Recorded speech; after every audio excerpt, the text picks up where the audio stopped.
Well, welcome back. Last week, we started talking to Mike Courtney, who founded Daily Living Labs, is a futurist, angel investor, professor. And this week, we're going to continue that conversation about what changes can be made in one's home that are practical applications of technology to keep your special needs child or adult safer, let them do things more independently, and enrich their lives. And also how to get a hold of Mike so that, if you would like to participate or if you'd like to talk to him a little bit more about what they're doing and where some of the students he's working with are going. So here comes part 2 of the episode with Mike Courtney on Daily Living Labs.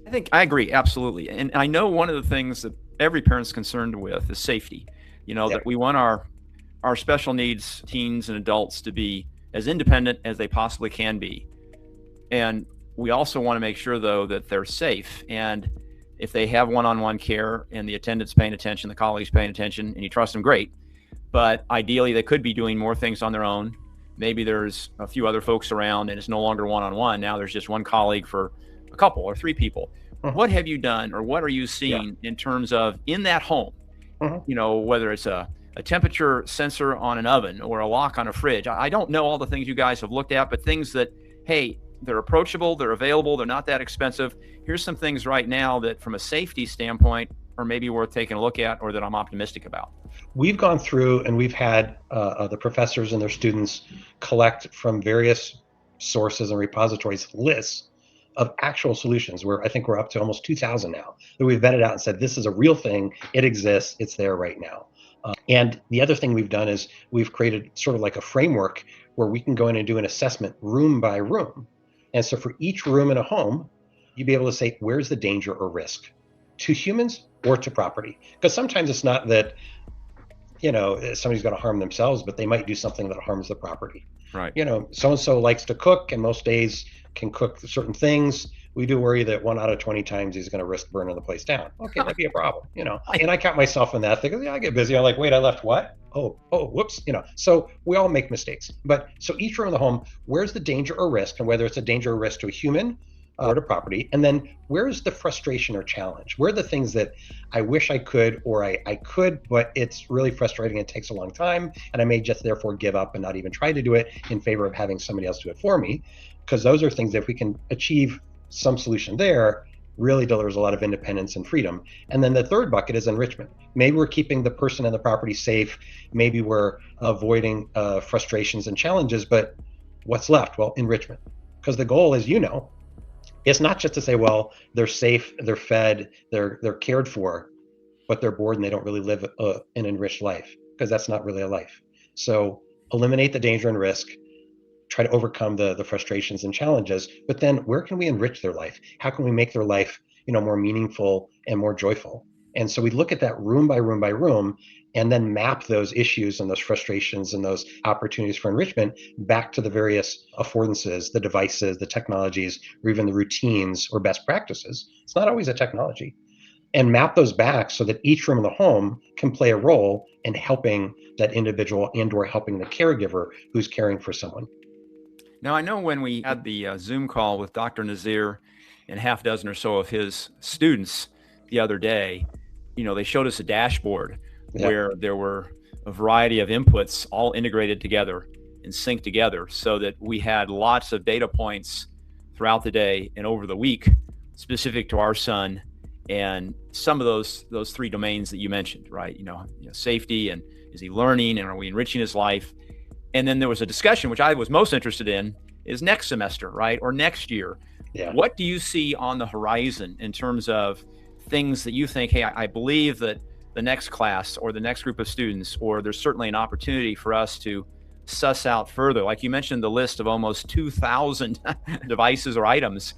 Do you keep that up? Do you say, hey, we have enough now? Now let's try to ferret out of that the top 10. I mean, just what are some of the things you think you guys might be working on over the next, 6 to 18 months or so? In terms of those lists, we don't want to just collect the information once and then let it get old and go stale. So we've taken an AI-centric approach to this, where we didn't just find these items, say, there it is, there's a list, and it'll eventually go old and stale, and maybe some of those products aren't available or whatever, or something new.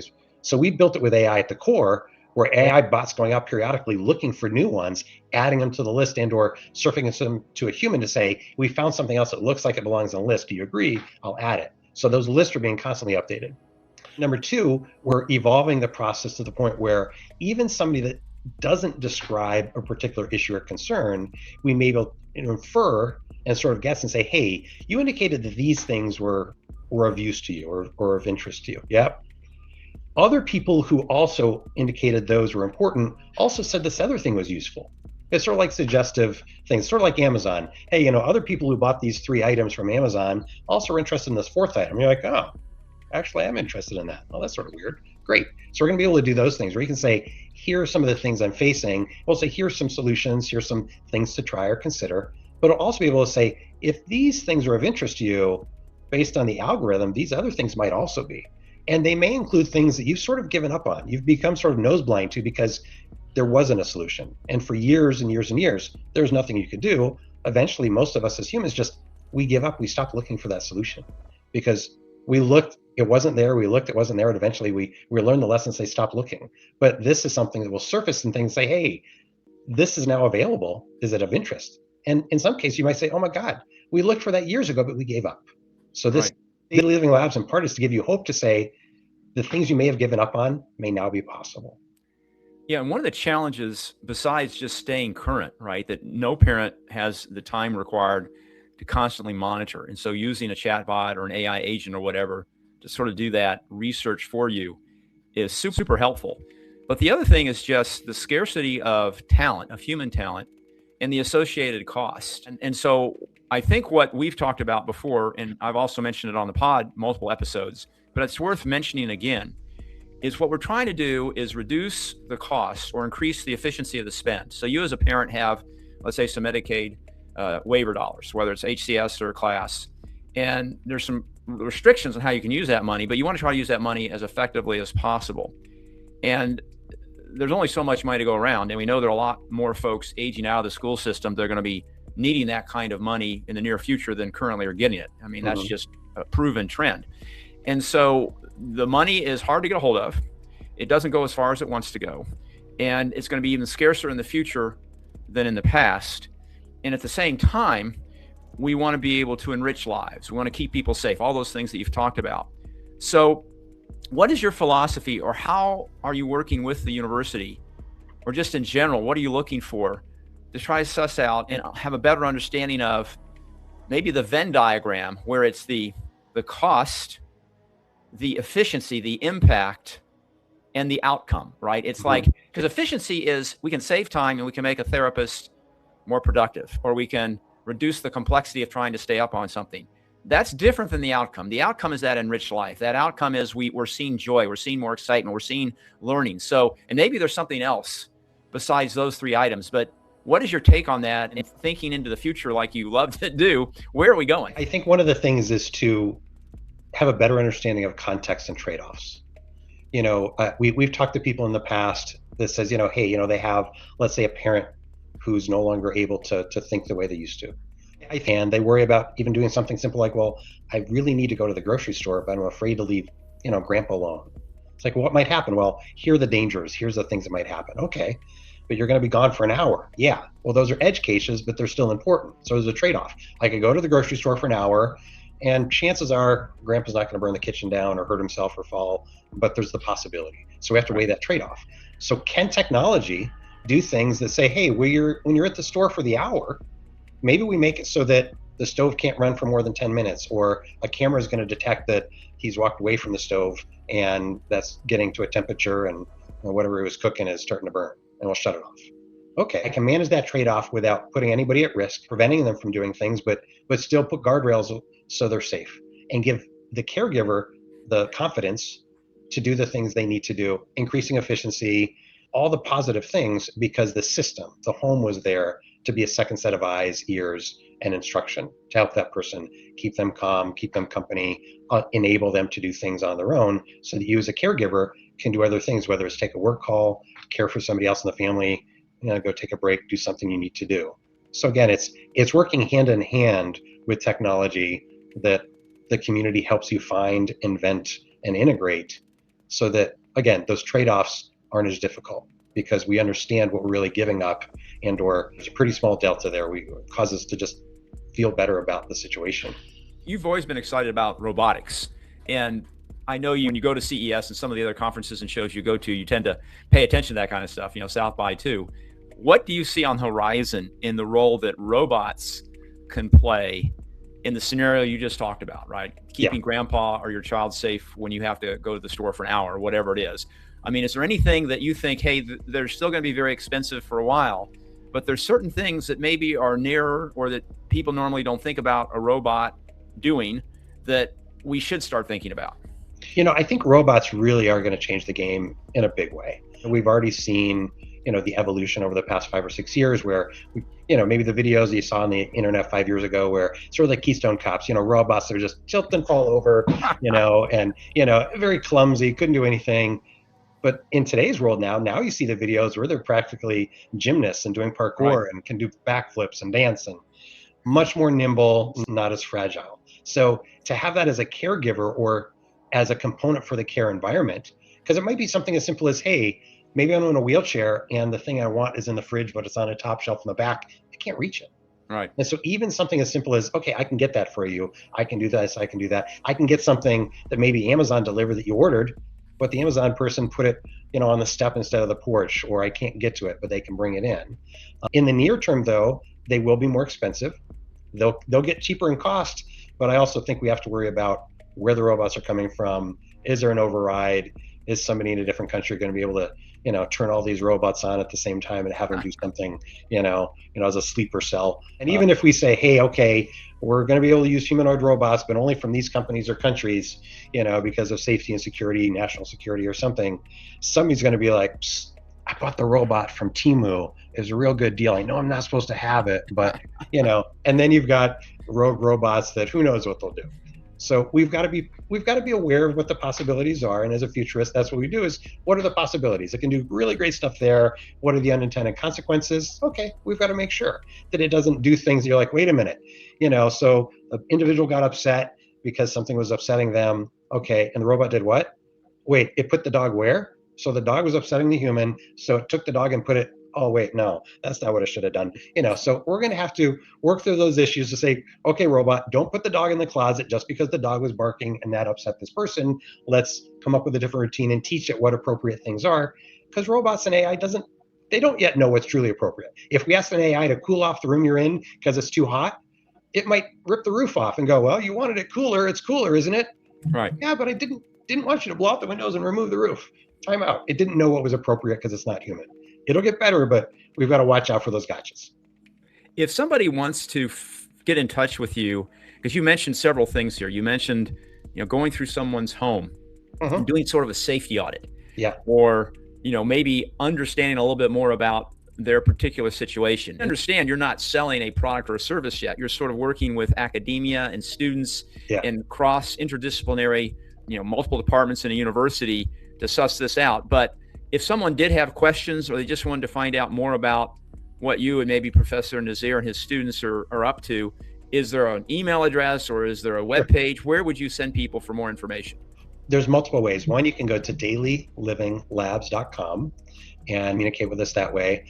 My email is mike@aperioinsights.com. Aperio is spelled APERIO, so Aperio Insights with an S.com.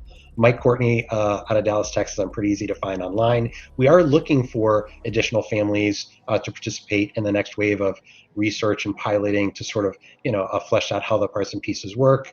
We are going to be doing sort of home assessments, not just for the safety, the danger risk piece, but the frustration, overcoming frustrations, and then adding enrichment as well. Sort of almost like what Best Buy does with their Geek Squad. If you wanted somebody to reboot your computer or get your TV figured out, you can call them. One of the things we are moving towards is being able to stand up our own service organization where if you say, hey, this is my situation, I'm trying to provide an environment for this type of individual, whether it's in the home you live in or a new property, maybe somebody's going to move out, be independent, that we're going to be doing that kind of service in the future as well to help you figure out where the needs are, room by room by room, how all those parts and pieces would come together and be integrated, and be able to spec it out, get it installed, get it configured, and then help you maintain it because not everybody is a technical person. Not everybody knows how to add and configure and how all these things will work. But for us to be able to step in and have a service organization and do that, that's one of the things. But in general, right now, we're still in the proving things out, building pilots and proof of concepts, and we're looking for additional universities, professors, maybe they're in engineering, UI, UX, design, industrial design, 3D printing, business students, the whole everything is needed. And then also hackers, makerspace, people that like to tinker, inventors, because again, this needs to be a community that can help the community.